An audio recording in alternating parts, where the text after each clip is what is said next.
Hi, ഇന്നൊരു ശനിയാഴ്ച ദിവസമാണ്. തിരക്കുകളൊന്നുമില്ല. ഞാനും ചിപ്പിയും പതിയെ എല്ലാ ശനിയാഴ്ചത്തെയും പോലെ ഒരു കറക്കത്തിന് ഇറങ്ങിയിരിക്കുകയാണ്. ഇന്ന് ഞങ്ങൾ വന്നിരിക്കുന്നത് കാപ്പിൽ ബീച്ചിലാണ്. ഈ ഒരു കാഴ്ച കാണുമ്പോൾ നിങ്ങൾക്കറിയാം, ഒരു ഭാഗത്ത് കായലും മറുഭാഗത്ത് കടലും. അതുതന്നെയാണ് കാപ്പിൽ ബീച്ചിൻ്റെ ഏറ്റവും മനോഹരമായിട്ടുള്ളൊരു പ്രത്യേകത. വർക്കലയിൽ നിന്നും ഏകദേശം 7 കിലോമീറ്ററോളം വടക്കോട്ട് കൊല്ലം പരവൂർ ഭാഗത്തേക്ക് പോകുന്ന റോഡിലാണ് കാപ്പിൽ ബീച്ച് സ്ഥിതി ചെയ്യുന്നത്.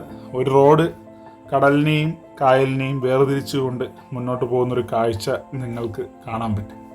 ശനിയാഴ്ച ആയതുകൊണ്ടാവണം ഒരുപാട് അങ്ങനെ തിരക്ക് ഇല്ല. 1-2 കുട്ടികൾ അവരുടെ പാരൻസൊക്കെ വന്നിട്ടുണ്ട്. അങ്ങനെ ഞാനും ചിപ്പിയും പതിയെ കടലിലേക്ക് ഇറങ്ങി തിരകളൊക്കെ കണ്ട് സ്വസ്ഥവും സമാധാനമായിട്ട് കുറച്ച് നേരം. വെയിലുണ്ട് എങ്കിലും ആവശ്യത്തിന് യാതൊരു കുറവുമില്ലാതെ ഒരു കൂളിംഗ് ഗ്ലാസ്സൊക്കെ വെച്ച് ചിപ്പി കിടന്ന് ഓടുന്നുണ്ട്. ഒപ്പം ഞാനും.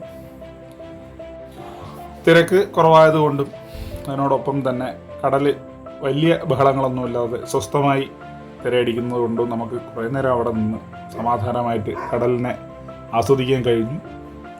ഇത് കണ്ട് പതിയെ ഇവിടെ നിന്ന് നേരെ വർക്കലയിലേക്ക് പോകണം എന്നൊരു പ്ലാനുണ്ട്. അത് നോക്കണം.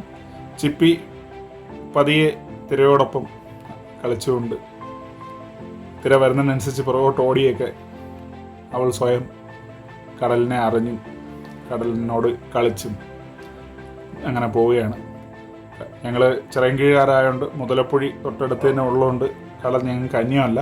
എങ്കിലും പേരെഴുതാനൊക്കെ ഒരു ശ്രമമൊക്കെ നടത്തുന്നുണ്ട്. കൊണ്ടുപോയ കുട കൊണ്ട് തന്നെ പേരെഴുതാനായിട്ട് നോക്കുന്നു. അതിനുശേഷം ഞങ്ങൾ രുചിയേറിയ ഒരു ഓറഞ്ച് സർബത്തും കുടിച്ച് കുറച്ച് ഉപ്പിലിട്ട മാങ്ങയും വാങ്ങിച്ച് നേരെ വീട്ടിലേക്ക്. അടുത്ത യാത്രയിൽ വീണ്ടും കാണാം. നന്ദി.